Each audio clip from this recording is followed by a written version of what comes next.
माननीय सभापति महोदय, संसदीय कार्यकाल में कुछ ऐसे क्षण आते हैं जब ये नहीं कह सकता कि मैं इसका सपोर्ट कर रहा हूं या मैं इसका विरोध कर रहा हूं। मैं जानता हूं कि दिल्ली की आइडिया ऑफ नॉर्मैलिटी और घाटी या जम्मू या लद्दाख की आइडिया ऑफ नॉर्मैलिटी में फर्क है सर। आज कश्मीर का कोई नहीं है इस सदन में। वो अपने बारे में कह सकते हैं, हमारे बारे में क्यों कह रहे? हम तो सदैव कश्मीर के हैं, हमेशा के। आपके बारे में वो सच हो सकता है, हमारे बारे में आप कैसे स्टेटमेंट कर सकते हो भाई?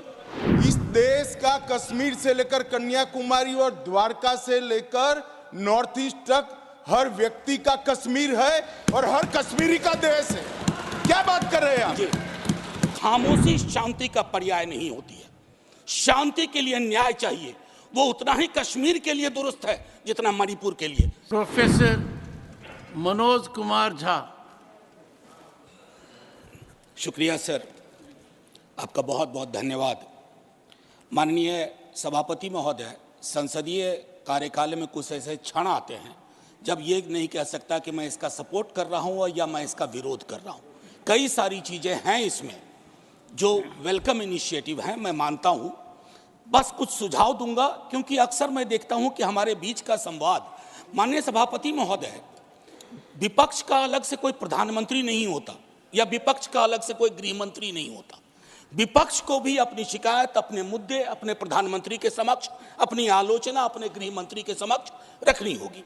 सर, आज कश्मीर का कोई नहीं है इस सदन में। मैं था उस दिन जब नहीं, सॉरी, ये नॉमिनेटेड मेंबर है। माननीय सदस्य सर, अपने एक सेकंड सर, उन्होंने बड़ा ग्रॉस स्टेटमेंट किया है कि कश्मीर का इस सदन में कोई नहीं है। वो अपने बारे में कह सकते हैं, हमारे बारे में क्यों कह रहे? हम तो सदैव कश्मीर के हैं, हमेशा के। आपके बारे में वो सच हो सकता है, हमारे बारे में आप कैसे स्टेटमेंट कर सकते हो भाई? आप कह दो मैं कश्मीर का नहीं हूं, कश्मीर के लिए नहीं हूं, मगर मैं इस देश का कश्मीर से लेकर कन्याकुमारी और द्वारका से लेकर नॉर्थ ईस्ट तक हर व्यक्ति का कश्मीर है और हर कश्मीरी का देश है। क्या बात कर रहे हैं आप? माननीय सभापति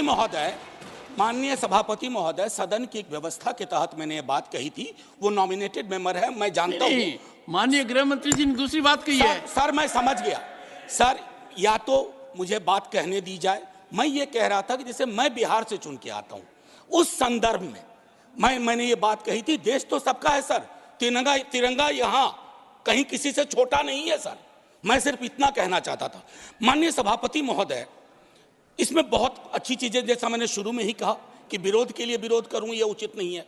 माननीय सभापति महोदय, महत्वपूर्ण है कि जब हम ये कहते हैं कि ये नॉमिनेशन होंगे, पहले तो मैं तारीफ करूं कि अंडर प्रिविलेज्ड के बदले एक शब्द जो कि कॉन्स्टिट्यूशनली वैलिड टर्म है, अदर बैकवर्ड क्लासेस, आपने उसका इस्तेमाल किया, तारीफ के काबिल। ये जो नॉमिनेट करने का अधिकार एलजी साहब को है आज की डेट में, कल राज्य बन जाएगा तो गवर्नर साहब होंगे। क्या ये स्टेट असेंबली को डेलीगेट नहीं होना चाहिए? और अगर करना चाहें तो on the aid and advice of, ये व्यवस्था मैं समझता हूं कि होनी चाहिए थी। तारतम्य थोड़ा टूटा है, लेकिन फिर भी मैं अपनी बात कहूं। आरक्षण को लेकर के भी हम पीस मील में करते हैं। हर सत्र में मैं देखता हूं कुछ बिल आते हैं। एक समेकित योजना पूरे देश के संदर्भ में हमें इसके लिए बनाने की आवश्यकता है, वो बहुत बेहतर होगा। आज 370 पे फैसला आया और सदन की जिम्मेदारी आज बढ़ गई है। उस फैसले के बाद सरकार की जिम्मेदारी बढ़ गई है।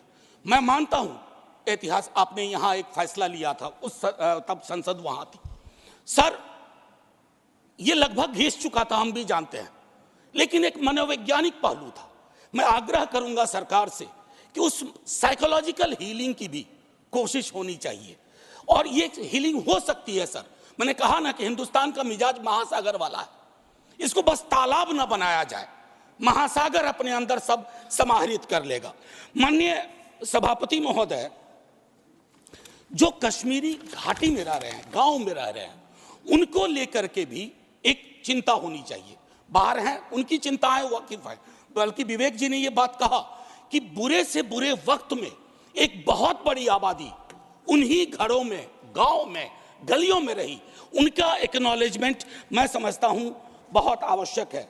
माननीय सभापति महोदय, अंबेडकर साहब कहते थे कोऑपरेटिव फेडरलिज्म, माननीय प्रधानमंत्री जी भी कई बार उसको दोहराते हैं। सर, कोऑपरेटिव फेडरलिज्म के नजरिए से देखेंगे ना तो हैंड होल्डिंग की जरूरत होती है। मैं जानता हूं कि दिल्ली की आइडिया ऑफ नॉर्मैलिटी और घाटी या जम्मू या लद्दाख की आइडिया ऑफ नॉर्मैलिटी में फर्क है सर। अभी पिछले दिनों हमारे कई बीजेपी के साथी कह रहे थे कि चुनाव परिणाम संतुष्टि का परिचायक है। फिर तो लद्दाख में भी एक चुनाव हुआ था सर। बस 1 मिनट लूंगा चूंकि आपने पहले कहा था। सर, एक आखिरी चीज कहूंगा कि पत्रकार, विद्यार्थी, शिक्षक सरकार की आलोचना करें, उसको देश की आलोचना ना माना जाए। ये फर्क मिटता सा जा रहा है। ये कश्मीर के संदर्भ में नहीं, बाहर भी।